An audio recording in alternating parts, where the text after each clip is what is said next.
Chère audience, bonjour. Bonjour Madame Sandrine. D'accord. J'espère que vous allez bien. Merci beaucoup de nous accueillir. Merci beaucoup d'avoir accepté notre invitation pour ce webinaire.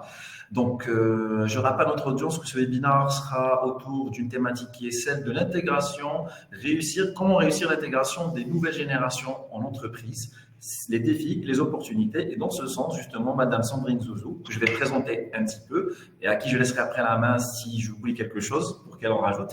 Donc voilà, c'est Madame Sandrine Zouzou, c'est la responsable RH de Leadway Assurance, mais aussi consultante et animatrice du podcast RH sans tabou, que peut-être quelques-uns on va dire, d'audience connaissent un petit peu. Donc, c'est une habituée de tout ce qui est événements, webinaires et ce type de choses. Donc, je vous remercie encore une fois et je vous laisse la main si j'ai oublié quelque chose. Si ce n'est, on enchaîne sur notre thématique.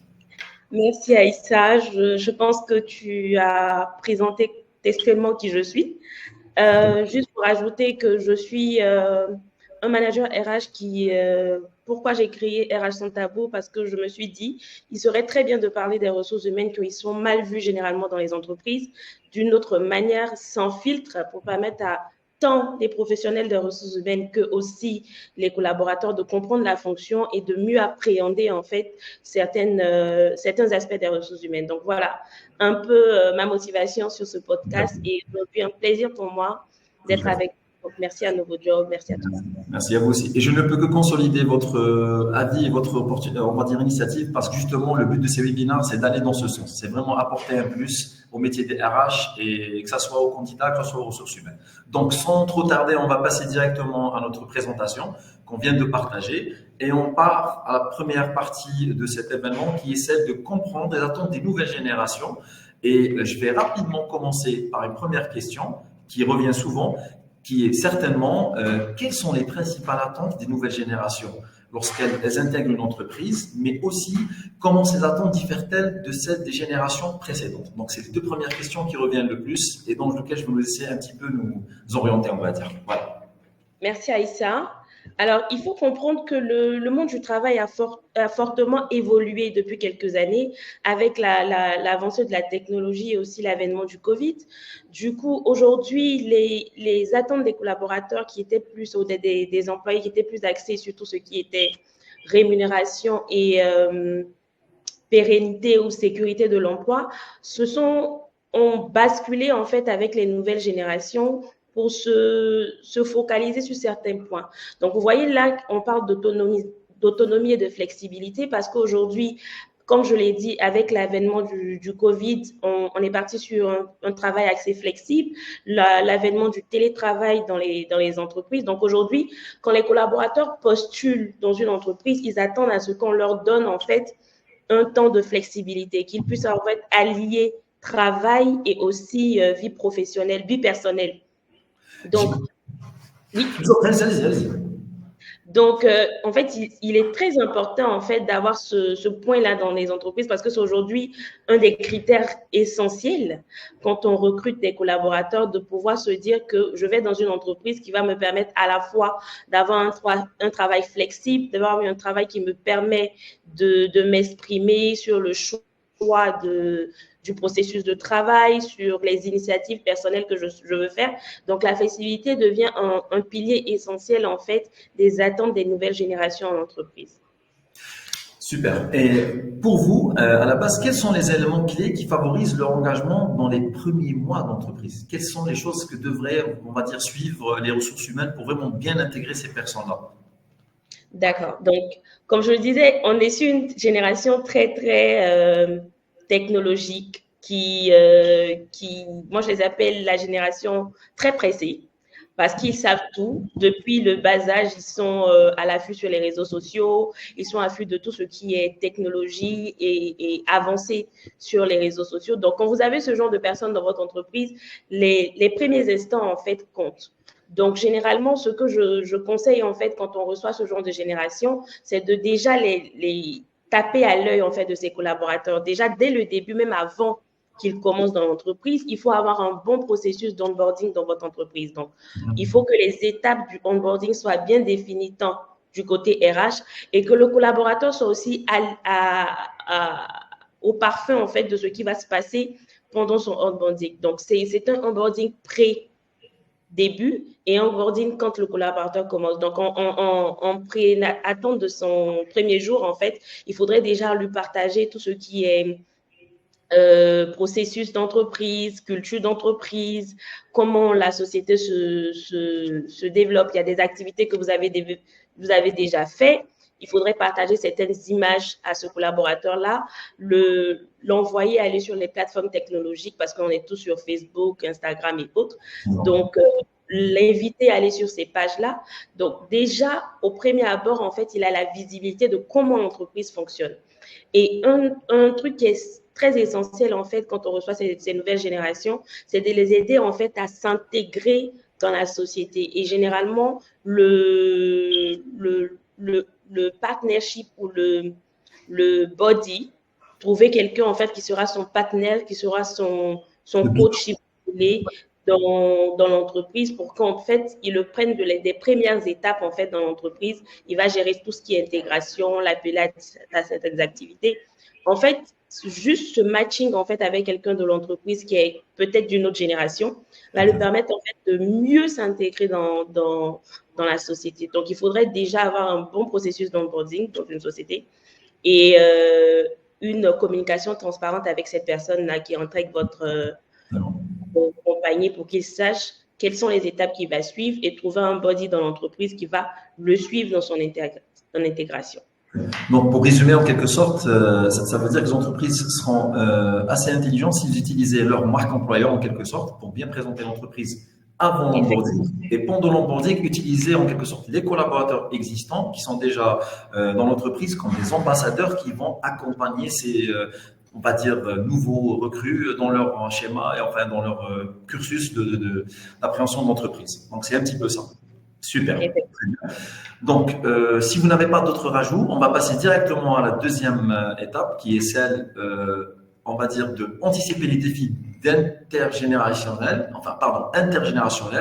Et la question qui revient le plus, c'est celle de quels sont les principaux défis que vous pouvez observer dans la collaboration intergénérationnelle au sein des équipes. On parlait justement du fait d'avoir des personnes qui vont accompagner ces nouvelles recrues dans leur intégration, dans leur onboarding, mais quand on a, certainement, beaucoup d'entreprises ont affaire à ce type, on va dire, de clash, si on peut dire ça, le clash des générations. Donc, comment on peut vraiment essayer de mixer entre les deux et avoir, on va dire, la bonne formule pour qu'il y ait la belle intégration de cette nouvelle génération assez dynamique et assez entrepreneuse, on va dire. Voilà. Merci Aïssa. Alors, une chose qui est très importante, c'est vrai qu'on a parlé de tout ce qui est duo, pairing avec des collaborateurs existants qui seront les ambassadeurs de l'entreprise auprès de ces collaborateurs-là. Mais il faut avoir des sessions d'intégration qui sont très, très importantes pour éviter les stéréotypes. Donc, c'est de permettre, en fait, donc le onboarding, en fait, il est de base dans une intégration réussie. Donc, un onboarding participatif dans le sens où le collaborateur qui intègre votre société n'intègre pas juste son département, il intègre tous les départements. Donc, vous faites en fait un genre de roadmap pour ce collaborateur-là qui va passer dans tous les départements de sorte à comprendre généralement ce que les autres font, mais aussi discuter avec les autres générations. Et le processus de mentorship, en fait, permet en fait aux générations qui sont déjà là de pouvoir communiquer en fait leurs expériences et aussi apprendre. Donc, comme je le disais, c'est une communication mutuelle dans le sens où le collaborateur qui intègre la société tant apprendra des nouvelles générations, mais aussi partagera son expérience. Donc, ce ne sera pas quelque chose d'un seul bord où il part dans tous les départements et il ne fait qu'entendre, mais il a aussi l'opportunité de parler de son expérience, de parler de ce qu'il ressent, ce qu'il a appris au cours de sa carrière professionnelle.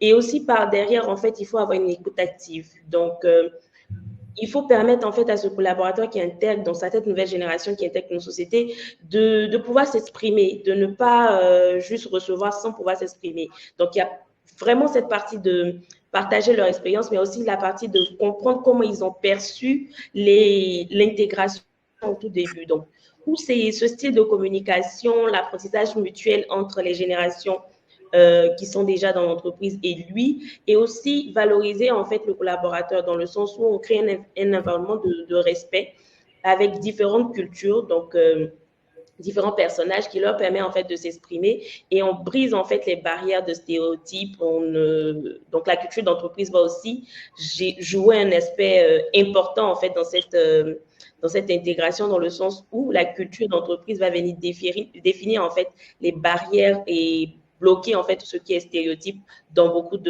l'intégration de ces nouvelles générations. Ouais. Donc ça permet généralement d'anticiper tout ce qui est défis, problèmes qui peuvent se passer généralement en fonction des générations qu'on rencontre dans les entreprises. J'imagine. Donc, j'imagine qu'un petit peu le rôle des seniors, si on peut appeler ça comme ça dans une entreprise par rapport à l'expérience, non pas à l'âge, c'est vraiment de faire comprendre à cette nouvelle génération beaucoup plus le rôle important qu'ils vont avoir, ce qui va rassurer en quelque sorte, on va dire, leur schéma, mais aussi va leur donner confiance dans leur intégration et se dire, OK, mon rôle, il est important, je vais apporter quelque chose et plus que ça, je vais avoir des perspectives d'évolution où je ne vais pas avoir des contraintes autant humaines que logistiques. Donc, c'est aussi bien expliqué. Je vais directement, vous avez un petit peu parlé de la stratégie, donc je vais aller directement poser la question sur la deuxième étape qui est celle, que pensez-vous ou que sont réellement les outils stratégiques que pourrait utiliser une entreprise dans ce sens-là? La stratégie, vous l'avez bien décrit, vous l'avez bien définie, donc on parle vraiment d'un mix d'échanges, de collaboration continuelle, d'intégration dans le sens d'échange d'informations, etc., etc. Mais les outils en eux-mêmes, quels sont les outils qu'on peut résumer pour ce type pour vraiment bien, on va dire, d'une bonne intégration. D'accord. Alors, il faut savoir que ces générations sont très high-tech. Donc, il faut travailler avec ce qu'ils aiment, en fait, généralement. Et c'est des personnes qui utilisent déjà les réseaux sociaux. Donc, c'est très important de créer des groupes d'interaction, donc sur Facebook, sur WhatsApp. Donc, c'est d'intégrer ces collaborateurs-là dans ces groupes-là. Et aussi, sur la partie onboarding, il y a des logiciels assez développés sur le marché qui permettent en fait de faire des onboarding avant l'intégration et aussi pendant l'intégration. Moi, par exemple, je suis très axée sur tout ce qui est Oracle. Donc, Oracle me permet de faire une intégration et avant le jour 1 et après aussi le jour 1 du collaborateur et me fait le suivi du onboarding sur un mois. Donc, on a certains outils, ils aiment la technologie, donc il faut axer sur la technologie. Donc, moi, ce que je conseille le plus, c'est d'aller sur des outils comme Facebook, WhatsApp, Instagram, les intégrer généralement à la vie actuelle en fait de l'entreprise, mais sur les réseaux sociaux. Pas seulement physique, mais aussi sur les réseaux sociaux. Donc, c'est certains outils comme les outils de onboarding dont j'ai parlé, les outils de communication, que ce soit en interne et aussi en externe, les impliquer dans la vie sociale de l'entreprise, tout ce qui est réseau social et autres, va leur permettre en fait de sortir en fait de voir une visibilité totale de ce que l'entreprise fait, mais dans quelque chose qu'ils aiment faire. Donc, sur les réseaux sociaux, comme je l'ai dit. D'accord. En quelque sorte, les garder dans leur milieu, les garder dans leurs, on va dire, habitudes, mais tout en leur intégrant les bonnes pratiques pour qu'ils soient, on va dire, appliqués sur le domaine professionnel. C'est un petit peu Effectivement. ça. Super. Donc, sans trop tarder, je vais passer encore une fois à la troisième, on va dire, étape de notre webinaire, qui est celle de transformer les jeunes talents en moteurs d'innovation. Je l'ai un petit peu abordé sur le précédent point où je disais que voilà, il leur fallait leur montrer ou on va dire, leur faire comprendre c'est quoi leur vrai rôle, leur importance qu'ils ont dans l'entreprise. Et ça rejoint un petit peu le schéma de la thématique proposée qui est celle du moteur d'innovation. Donc, sur ce point-là, je vais me permettre de poser cette question-là qui revient souvent. C'est comment identifier justement les potentiels innovants chez les jeunes talents? Comment un interlocuteur peut, on va dire, identifier tout ça et vraiment essayer de bien aligner la démarche à suivre après pour pouvoir l'intégrer réellement? Alors, en tant que gestionnaire du capital humain, donc quand vous faites un recrutement, il y a certainement le domaine dans lequel vous êtes en train de faire un recrutement, mais toute une personne, en fait, a forcément d'autres qualités qui se développent au cours de son intégration dans l'entreprise. Donc, il faudrait arriver à percevoir, en fait, dans les manières du comportement du collaborateur, les manières de fonctionner, la vie interactive autre du collaborateur, parce que oui, vous avez un collaborateur dans votre entreprise, mais il est aussi important de regarder un peu sa vie sociale sur les réseaux sociaux, comment il se comporte, qu'est-ce qui l'intéresse. Ce sont aussi des discussions à avoir avec ses collaborateurs. Donc, quand vous avez un aspect général, en fait, de ce qui attire ses collaborateurs, il faudrait, en fait, leur donner une lucarne dans leur fonction pour leur permettre en fait d'exercer ce qu'ils font et ce qu'ils aiment faire. Moi, généralement, j'ai des collaborateurs qui peut-être sont en informatique, mais qui sont très axés sur tout ce qui est développement de projets. Ils aiment en fait créer, avoir un esprit créatif dans le sens où on leur donne un sujet à atteindre, ils font tout ce qui est développement de projet de début jusqu'à la fin. Ils laissent parler leur esprit en fait. Donc, en vous ajoutant de collaborateurs dans votre entreprise, il ne faudrait pas juste les balisés en fait dans le domaine dans lequel ils sont. Il faut leur permettre en fait de sortir. Donc cette lucarne en fait qui est donnée à ces collaborateurs-là permet de les encourager en fait à ouvrir leur esprit, à créer de nouvelles choses.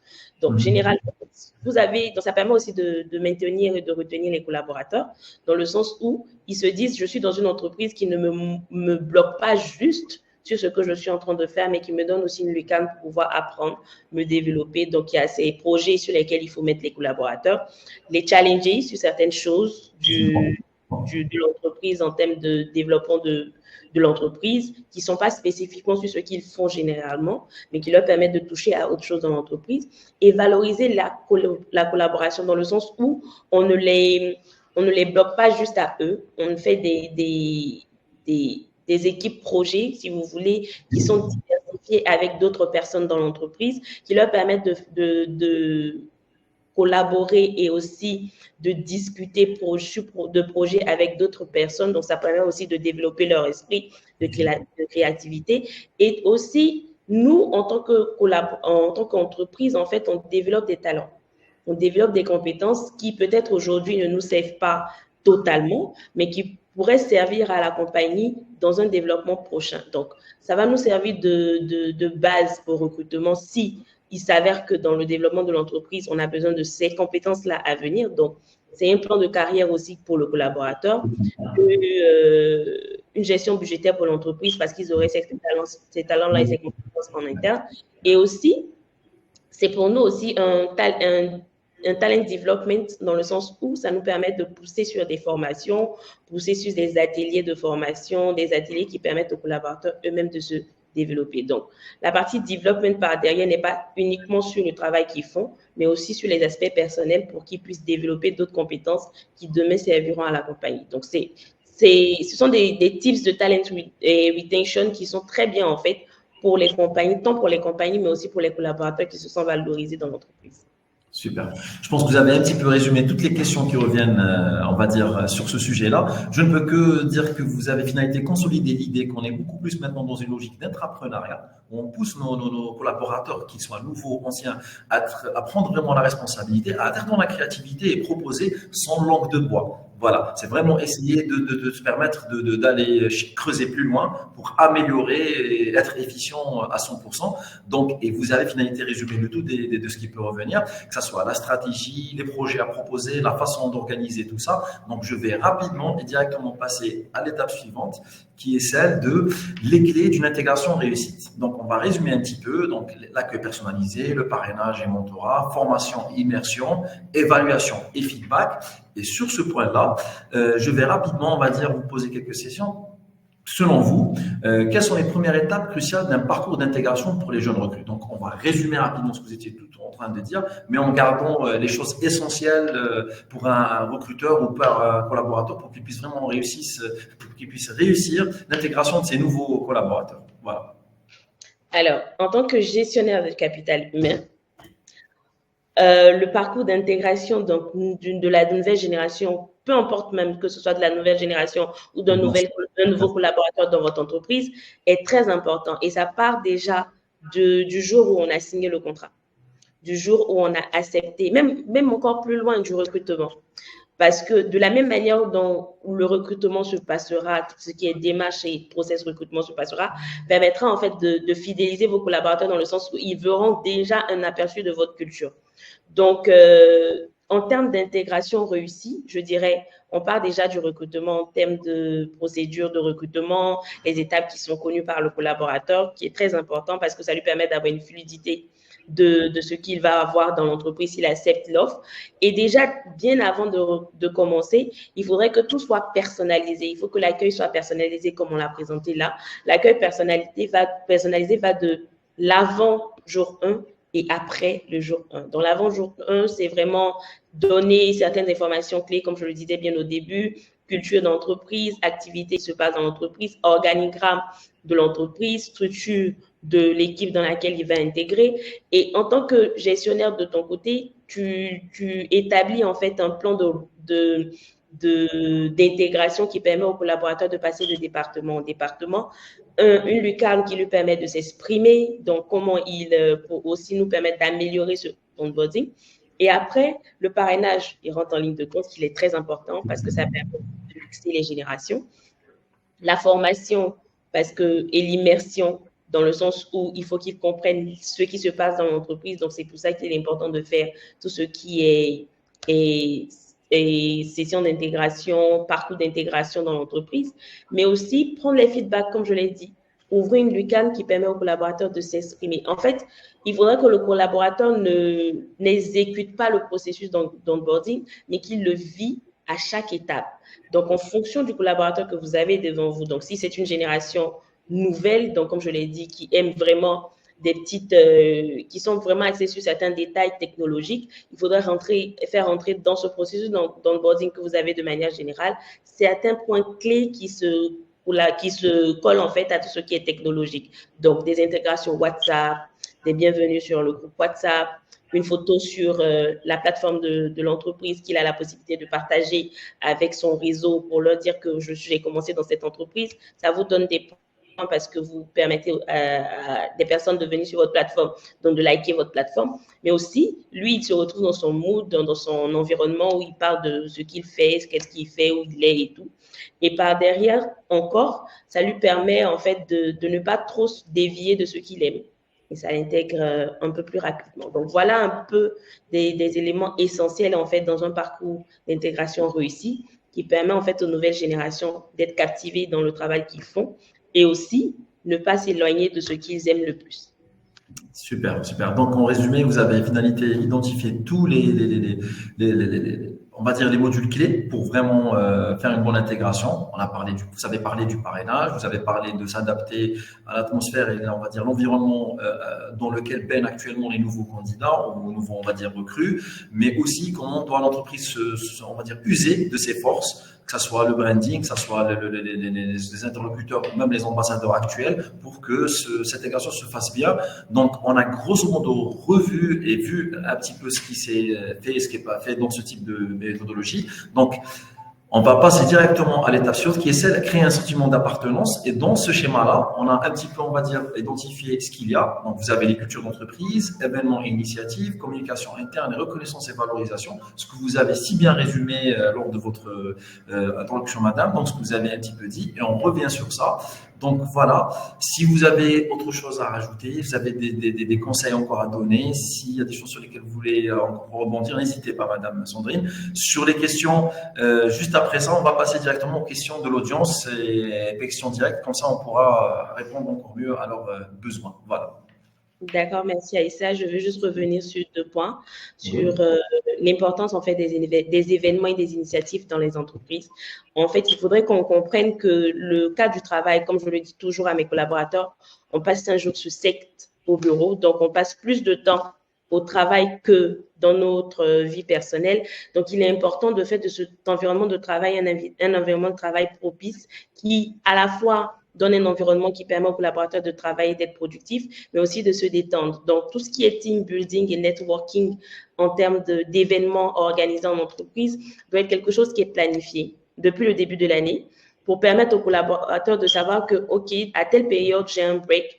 Moi, je conseillerais même chaque trimestre parce qu'on connaît un peu la charge de travail de tout un chacun. Donc, chaque trimestre, il faut arriver à avoir un break, même si c'est quelques minutes, pour permettre aux collaborateurs, en fait, de souffler.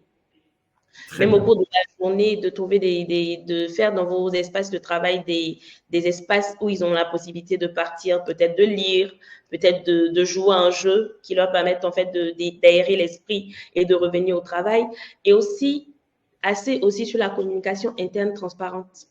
Parce que c'est vrai qu'on ne peut pas tout expliquer, regardant les charges et les niveaux hiérarchiques dans l'entreprise. Il y a certaines informations qu'on ne peut pas donner totalement aux collaborateurs, mais il est aussi important d'être transparent dans ce que nous disons tout en gardant ce level de gestion des informations, ce qu'il doit être dit, ce qui ne doit pas être dit. Mais la transparence, en fait, va faire que les collaborateurs vont se dire à un moment donné que oui, je n'ai pas toutes les informations parce que je ne suis pas à ce niveau-là, mais les informations qui sont à mon niveau, je les ai. Donc, il faut toujours arriver à communiquer clairement sur certaines choses. C'est très, très important. Ça permet en fait aux collaborateurs de se sentir valorisés, de se sentir impliqués dans l'évolution de la compagnie.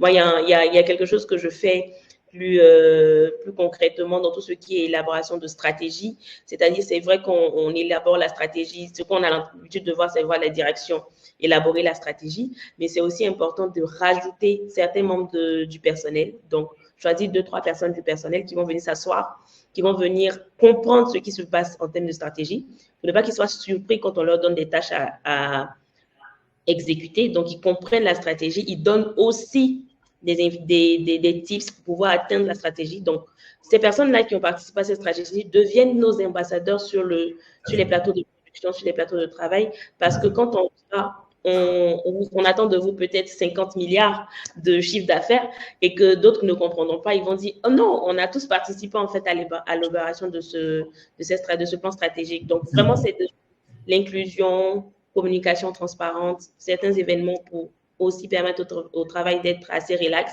et puis une culture d'entreprise très forte et suivie à la lettre. Donc, voilà un peu ce que je pouvais rajouter jusqu'à là.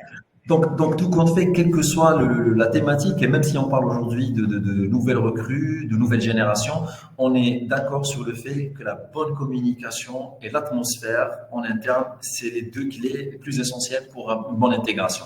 Plus l'entreprise montre, on va dire, la capacité à pouvoir mettre ses collaborateurs dans les meilleures conditions, plus on a de chances de bien finaliser notre recrutement, mais aussi de finaliser l'intégration de la nouvelle recrue. Mais deuxième point plus important, c'est aussi comprendre et que les entreprises comprennent qu'il faut s'adapter actuellement à cet environnement et à cette génération en leur proposant, ce que vous avez si bien expliqué, on va dire un environnement qui est plus adapté actuellement à leurs réflexes, mais aussi, on va dire, adapté à leurs, on va dire, besoins journaliers, d'être connecté, d'être dans l'échange, d'être dans, on va dire, je dirais pas la démonstration, mais vraiment la mise en valeur de tout ce qu'ils font comme action et, on va dire, achèvement. Voilà.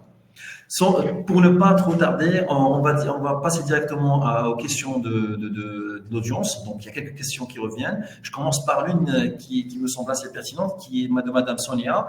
Quels sont les signes de l'intégration d'une jeune recrue et quels sont les signes que l'intégration d'une jeune recrue est en train d'échouer? Et comment on peut réagir rapidement pour ne pas perdre cette nouvelle recrue? Donc, c'est une question de l'audience. Voilà. D'accord. Merci. Merci à Madame Sonia. Merci pour la question parce que c'est quelque chose que j'ai déjà vécu. Donc, pour savoir qu'une intégration est en train d'échouer, c'est très rapide. Au premier jour, vous savez si le collaborateur est intégré ou pas. Donc, ce que les collaborateurs, surtout la jeune génération, regardent le plus quand ils rentrent en entreprise, ils regardent l'atmosphère générale de votre entreprise. Comment les personnes travaillent. Est-ce que c'est une entreprise où les personnes sont assises de leur côté, il n'y a pas de discussion entre les collaborateurs, ou bien quand la direction est en train de passer, il y a des peurs, les collaborateurs sont crispés. C'est quelque chose qui regarde automatiquement dès le début. Donc, quand il regarde ce genre de choses, vous allez voir le collaborateur aux premières minutes de son intégration, il est dans l'euphorie parce qu'il ne connaît pas ce qui se passe. Mais après le premier tour d'intégration, il est déconnecté.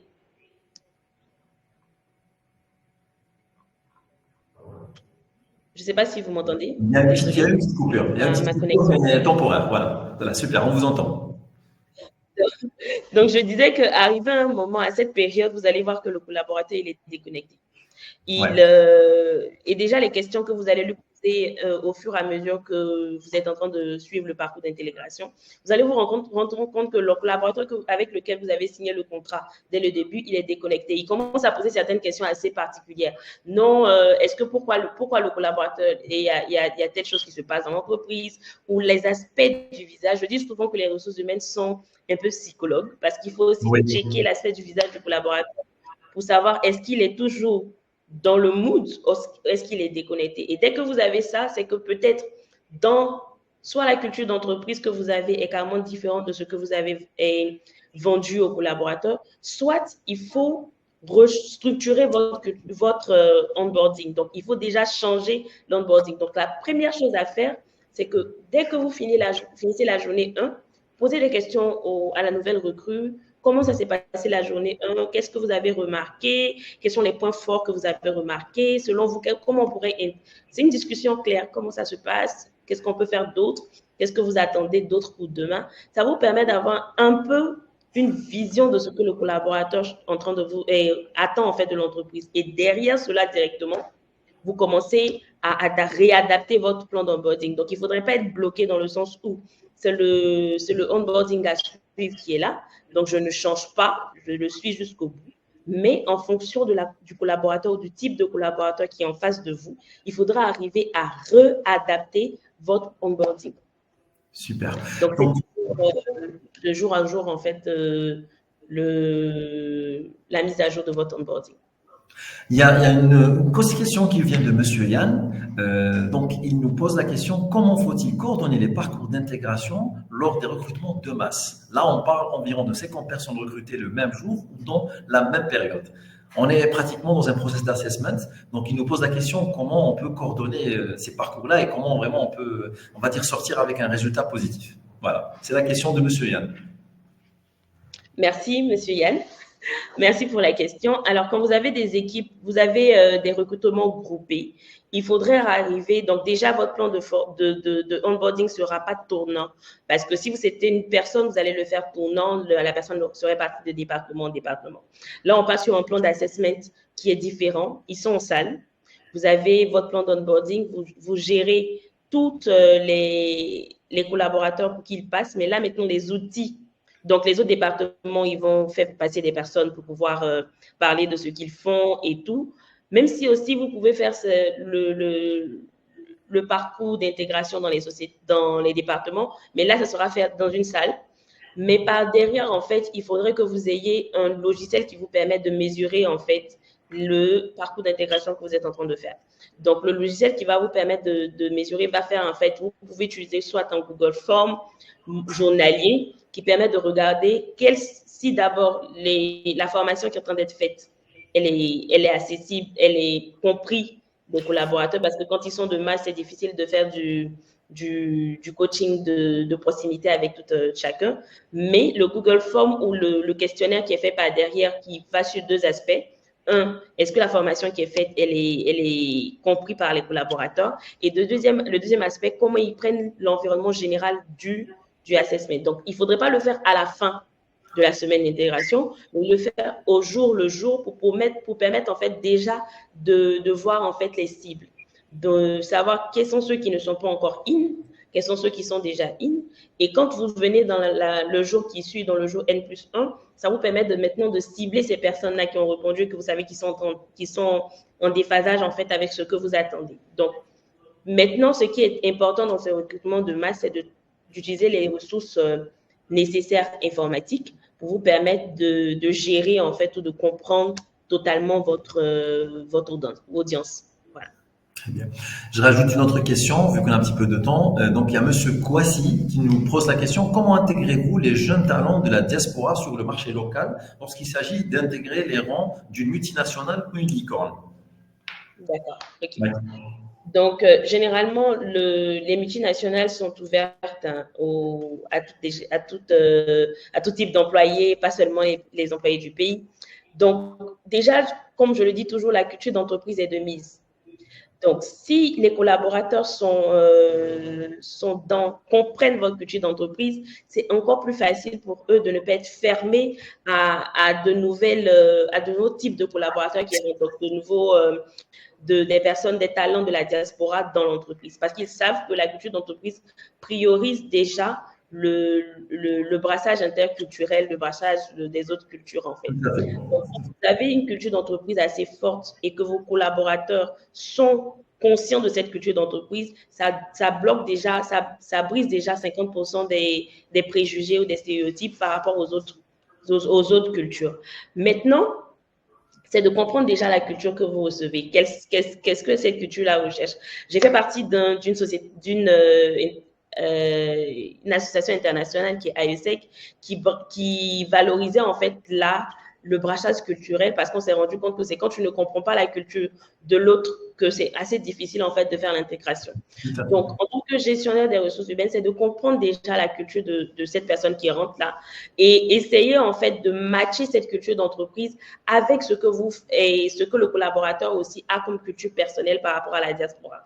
Donc, quand vous avez ce brassing-là de deux cultures différentes, quand vous comprenez les faiblesses, ce qui est fait, ce qui ne doit pas être fait dans les autres cultures, c'est plus facile en fait d'intégrer ces personnes dans vos entreprises parce que vous saurez qu'est-ce qu'il faut faire, à quel moment il faut le faire, et aussi communiquer avec les autres en interne qui ne sont pas de la même culture, dans le sens où si la personne réagit comme ça, il ne faudrait pas le prendre mal, parce qu'effectivement, regardant sa culture, c'est quelque chose qu'on ne fait pas. Donc, c'est vraiment de la communication et de la compréhension de culture qui permet en fait une intégration assez facile en fait des talents de la diaspora dans une multinationale. On parlait justement tout à l'heure du fait de s'adapter à la nouvelle génération. Donc, on a parlé des technologies, certainement, qui sont de plus en plus utilisées dans leurs tâches journalières. Mais effectivement, une chose qui ne change pas, et je suis tout à fait d'accord avec vous, madame, c'est que il faut prendre en compte la culture locale, il faut prendre en compte l'éducation qu'a eu cette personne-là qui a été recrutée, qu'elle soit de la diaspora ou qu'elle soit, on va dire, des candidats locaux. Donc, il est effectivement certain que l'entreprise, quand elle est dans une démarche intelligente, elle doit prendre en compte, on va dire, le comportement culturel d'une population ou d'une souche de population quand elle va recruter et qu'elle va les intégrer dans son entreprise. C'est un petit peu, c'est certain, on va dire. Voilà. Une autre question qui nous vient de monsieur Henri Joël. Quels sont les indicateurs révélateurs d'une bonne intégration pour une nouvelle recrue et quels sont les aspects priorisés par le RH pour une bonne intégration? D'accord. Donc, les indicateurs d'une bonne intégration, comme je disais plus tôt, c'est de savoir quand tu fais des check-ins au fur et à mesure de l'intégration, tu sais automatiquement si ton intégration est bien faite ou pas. Et la manière, les feedbacks qui sont donnés par le collaborateur en fonction de son intégration dans l'entreprise vous permettent de savoir si vous êtes une bonne lancée d'intégration ou pas. Donc, les indicateurs clés, c'est des questions assez rhétoriques hein, qu'on pose à chaque étape de l'intégration. Comment s'est passée l'intégration dans vos équipes, comment la discussion avec votre manager s'est passée, comment vous trouvez l'aspect général de votre lieu de travail, de votre cadre de travail, de vos collaborateurs en général, vous les avez rencontrés, comment ça s'est passé. En fait, les réponses qui seront données par le collaborateur, surtout si vous avez une communication franche avec ce collaborateur-là, permettront en fait de pouvoir améliorer et prendre en fait, si vous voulez, baliser en fait les gaps que vous aurez réalisés et retenus en fait au cours de cette discussion. Donc, quels sont les aspects à prioriser importants dans une intégration réussie? Moi je dis la base, c'est d'avoir un bon plan d'intégration. Deuxième des choses, il faut être ouvert d'esprit dans le sens où tout plan n'est pas parfait. Il faut arriver à le réadapter, mais il faut aussi avoir une communication très efficace avec cette recul-là pour permettre en fait d'avoir une bonne intégration.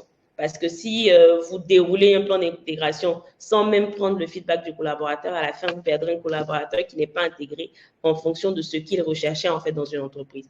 Donc, bonne communication, bon plan d'intégration, mais aussi une ouverture d'esprit d'adaptation pour un bon plan de communication après les feedbacks. Je peux même rajouter le fait d'avoir des indicateurs objectifs, qu'elles soient formels ou informels. En tant que RH, on peut se permettre de donner, ça dépend bien sûr du poste qu'il va occuper, de donner des objectifs qui vont être, on va dire, beaucoup plus des indicateurs émotionnels, l'engagement, la motivation. Vous avez parlé tout à l'heure aussi du fait d'être, on va dire, dans l'initiative, de proposer des choses. Ça peut être des indicateurs, mais on peut être aussi dans l'informel. Ça veut dire, quand je dis l'informel, c'est vraiment ne pas se dire forcément, je vais lui dire tu as des objectifs, mais voir son intégration et son adaptation par rapport, on va dire, aux besoins de l'entreprise et voir s'il y a lieu d'interagir ou agir avec lui pour le recadrer. Quand je dis le recadrer, ça veut dire l'orienter beaucoup plus. L'orienter surtout. Pour qu'il soit vraiment dans, on va dire, une bonne intégration. Donc, je pense que ça peut être des bons indicateurs. Et l'idée, justement, c'est de bien mettre à l'aise notre collaborateur.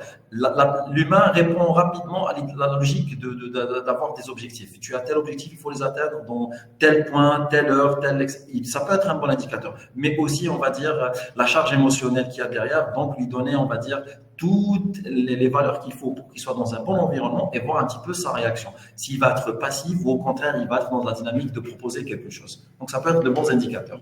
Une autre dernière question qui nous vient de monsieur, sauf erreur de ma part, de monsieur Karim, qui nous dit voilà, quelle métrique ou indicateur utiliser pour mesurer l'impact des projets d'innovation portés par les jeunes talents? Alors, donc là, on est carrément en dehors du sujet, on est carrément en dehors de tout ce qui est intégration, mais il y a des métriques assez spécifiques quand en gestion de projet sur la réalisation d'un projet. Donc, il y a des métriques de gestion de projet qui sont assez définies et expliquées, sauf erreur. On a en gestion de projet des métriques sur le temps, c'est ça, si je ne me trompe pas, parce qu'on est carrément hors du sujet, là, je suis en train de Ça, c'est une question sur laquelle vous pourrez répondre. Il n'y a pas de problème. Vous autres, allez-y, madame. J'ai vraiment pas de problème à répondre. Donc, il y a des métriques sur tout ce qui est performance individuelle, donc sur la productivité du travail qui est en train d'être réalisé. Il y a la qualité du travail qui est en train d'être réalisé en fonction de ce qui est attente de la société. Il y a tout ce qui est respect des délais, donc mesure du respect des échéances fixées. Il y a le feedback reçu, parce que oui, on fait en fait un feedback à l'issue ou pendant la gestion du projet. On a aussi sur l'efficacité collective en fait du travail d'équipe, comment la collaboration a été faite, la satisfaction des équipes en interne, et aussi le projet en tant que tel, vu qu'au début de tout ce qui est projet, il faut qu'on donne des objectifs à atteindre, il faut mettre des maîtrises dans des points pour baliser le projet, pour savoir à telle période du projet où on veut être, qu'est-ce qu'on veut réaliser. Donc, ces différents points, différentes balises qu'on met dans la gestion du projet nous permettent de réaliser si le projet, il a atteint l'objectif ou pas. Et c'est vrai qu'il peut y avoir un gestionnaire de projet, donc un chef de projet qui suit le projet de bout en bout, mais il faudra arriver à faire des check-ups. Donc, si c'est un projet groupe, donc il faut que les check-ups soient faits avec les membres de l'équipe, mais aussi avec l'aspect externe, donc peut-être la direction ou d'autres membres de département qui ont une visibilité externe sur le projet pour qu'ils puissent arriver à baliser la réalisation du projet jusqu'au bout. Et par-dessus tout, avec les nouvelles générations, il faut leur permettre de s'exprimer, leur permettre d'innover, ne pas les mettre dans un canevas très coincé pour leur dire que non, vous ne pouvez pas aller ici. Il faut leur permettre d'exprimer leurs compétences et autres. Et vous allez voir que soit on ira même plus rapidement parce qu'ils ont la latitude de pouvoir mieux et faire évoluer les choses plus rapidement parce qu'ils connaissent beaucoup de logiciels, ils connaissent beaucoup de choses. Soit vous allez voir que c'est coincé parce que le type de leadership qui est mis par derrière aussi bloque. Donc vraiment, je pense qu'avec un bon gestionnaire de projet et un suivi parfait de la direction sur tout ce qui est projet, ça permettra d'atteindre plus rapidement et de réaliser en fait que le projet plus rapidement et de baliser aussi que si le projet est réalisé ou pas. On va dire que le concept ne change pas, finalité. Pour les nouvelles générations ou autres, on est dans la même schématisation. Voilà. Il nous reste quelques minutes. On est à exactement 3 minutes de la fin de notre webinaire. Donc, madame, si vous avez quelque chose à rajouter, si vous voulez résumer, on va dire en quelques mots, cette thématique proposée, n'hésitez pas. Vous avez devant vous 2 minutes. Donc, je vous laisse la parole pour vraiment recadrer les choses et donner les meilleurs conseils qu'on puisse avoir pour un RH afin de finaliser et bien accompagner ses collaborateurs dans l'intégration. Ben, merci Aïssa, c'est déjà un plaisir pour moi de parler de ma passion, qui est les ressources humaines. Si je dois donner une conclusion à ce sujet pour mes confrères RH, c'est de comprendre que déjà, la gestion des nouvelles recrues, des nouvelles générations est assez complexe parce qu'il faut toujours être au bout du jour et toujours arriver à se mettre à s'adapter aux différents types de collaborateurs que nous avons en face de nous. Mais il faut aussi rester dans une ouverture d'esprit assez grande pour permettre en fait de nous adapter, comme je disais. La datation est très importante, l'ouverture d'esprit est très importante. Et savoir qu'on a un bon potentiel avec ces nouvelles générations, dans le sens où c'est des personnes qui fouillent beaucoup, c'est des personnes qui ont un esprit ouvert, une visibilité sur certaines choses que peut-être nous n'avons pas. Donc, arrivons à les attirer tout en ne pas les éloigner de ce qu'ils aiment au quotidien, mais cherchons en fait à sortir du meilleur d'entre eux. Je pense que ça nous aiderait en tant que RH tant à diminuer tout ce qui est ressources en termes de recrutement et autres, mais aussi à fidéliser ces jeunes générations qui ont tendance à partir très rapidement de nos sociétés parce qu'ils sont toujours à l'affût de nouveaux challenges, de nouvelles opportunités. Je pense que si on regarde bien les aspects de ces nouvelles générations, on pourra en tirer grand et beaucoup. Donc voilà, généralement ce que j'ai à dire sur ce sujet, et c'était vraiment un plaisir pour moi. J'espère que j'ai réussi tant bien que mal à répondre à certaines questions et à donner un peu l'aspect général sur l'intégration des nouvelles générations dans les entreprises. Super, encore merci madame, c'est très gentil de votre part. Je vous remercie encore une fois de la part de toute l'équipe dans votre job, de votre participation. N'hésitez pas à suivre madame sur, on va dire, sa page Sans Tabou. Voilà, elle nous fait toujours l'honneur de nous partager quelques, on va dire, podcasts qui sont assez intéressants dans le même domaine, qui est toujours les ressources humaines. Pour nous, nous allons finaliser cette année-là avec ce dernier webinaire et avec madame Sandrine qui nous a fait encore une fois l'honneur d'être avec nous. J'espère qu'on va rapidement revenir vers vous avec du nouveau contenu. Pourquoi pas avec madame Sandrine encore une fois et d'autres thématiques. Voilà, qui, j'espère, resteront attractifs, mais surtout, on va dire, ramèneront des réponses à vos questions et seront de belles orientations. Voilà. Merci beaucoup tout le monde. Merci à madame Sandrine encore une fois. Merci beaucoup et j'espère que vous finirez bien l'année, qu'on finisse tout le monde bien l'année et qu'on commence 2025 avec de belles prérogatives. Voilà. Merci à nouveau, Geoff. Merci. Très fête d'année, Aïssa. Au revoir, madame. Bonne fin de journée. Au revoir. Merci.